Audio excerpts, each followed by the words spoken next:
आप सभी का नमस्कार। मैं योगेश्वर पटेल बहुत लंबे समय बाद पुनः आप सबके बीच उपस्थित हूँ अपनी एक कविता लेकर, जिसका शीर्षक है फिर से परीक्षा। जी हाँ, अभी परीक्षा का दौर है। सीबीएसई से लेकर सीजी बोर्ड और सभी लोकल कक्षाओं के एग्ज़ाम कई शुरू हो चुके हैं, कई के शुरू होने वाले हैं। तो इस संबंध में कुछ पंक्तियाँ मुझे सूझी है, ताकि मैं उन बच्चों को जो बहुत ज़्यादा एग्ज़ाम का प्रेशर लेते हैं या उन बच्चों को जो एग्ज़ाम को सीरियसली नहीं लेते हैं, उन सभी को कुछ संदेश इन कविता के माध्यम से देना चाहता हूँ, ताकि वो तालमेल किस तरह से रखें और परीक्षा का आखिर महत्व हमारे लिए क्या है। साथ ही उन पेरेंट्स से भी और शिक्षकों से भी, क्योंकि सभी सिर्फ बच्चों की परीक्षा नहीं होती, परीक्षा हम सब का भी होता है। अगर घर में किसी एक बच्चे की परीक्षा तो घर वालों की परीक्षा। तो इसी संबंध में मेरे ये पंक्तियां हैं। मौसम बदलकर सर्द से गर्म हुई, मौसम बदलकर सर्द से गर्म हुई और मन मेरा घबराया है। कैलेंडर ने मुस्कुराते हुए कहा, बेटा फिर परीक्षा का दौर आया है। घर का वातावरण बदल गया, टीवी का रिमोट संभल गया, मिस कर रहा मोबाइल भी, और पुस्तक का भाग्य मचल गया। अलार्म घड़ी रणबीरी बनकर सुबह सुबह चिल्लाती है, उठो वीर रणभूमि सज चुकी, प्रश्नों की सेना आती है।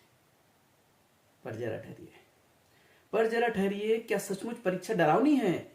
कौन कितना पाए ये बताने वाली, क्या वह केवल नंबरों की कहानी है? नहीं, भले ही वो लगता संघर्षों का अंबार है, पर वास्तव में वह जीवन की झंकार है। गिर कर फिर उठ जाने का वह साहस भरा त्योहार है। कभी सीधे सीधे, कभी घुमा फिरा कर जीवन हर मोड़ पर प्रश्न पूछता है, और परीक्षा का डर इतना कि आसान सा उत्तर भी नहीं सोचता है। पर जो डटे रहते हैं हर हाल में, जो अड़े रहते हैं हर सवाल में, वही चमकते हैं अंत में जाकर जीवन की हर एक मिसाल में। परीक्षा बस एक सीढ़ी है, इसमें ऊपर चढ़ना व आगे बढ़ना है। आज पसीना बहाना होगा, अगर कल जीवन खुशियों से भरना है। मेरी अंतिम पंक्ति है, ध्यान रख दीजिएगा।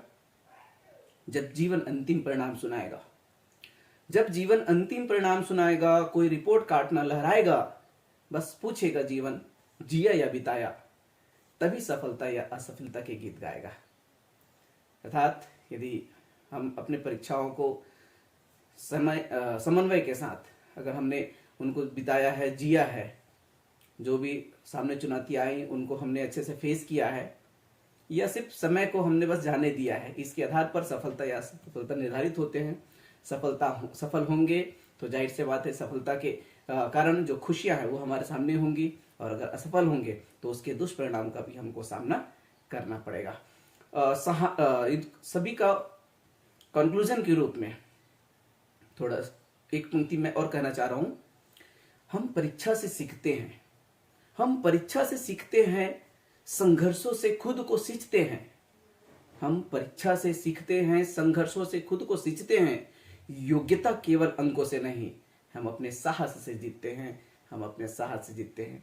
तो लीजिए, इस तरह से मेरी पंक्तियां समाप्त हुई। मैं सारांश के रूप में फिर से एक बार दोहराना चाहूंगा कि परीक्षा ना तो इससे हमको डरना है, घबराना है, बहुत ज्यादा बर्डन पालना है, और ना ही इतना लाइट ले लेना है कि बस जाने दो।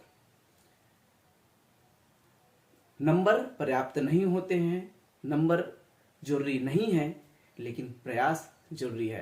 अच्छे नंबर ना आए चलेगा, लेकिन प्रयास पूरे ना करें तो ये नहीं चलेगा। इसलिए आप सभी को शुभकामनाएं, आप सभी अपने परीक्षाएं अच्छे से दें। आप सभी का बहुत बहुत धन्यवाद।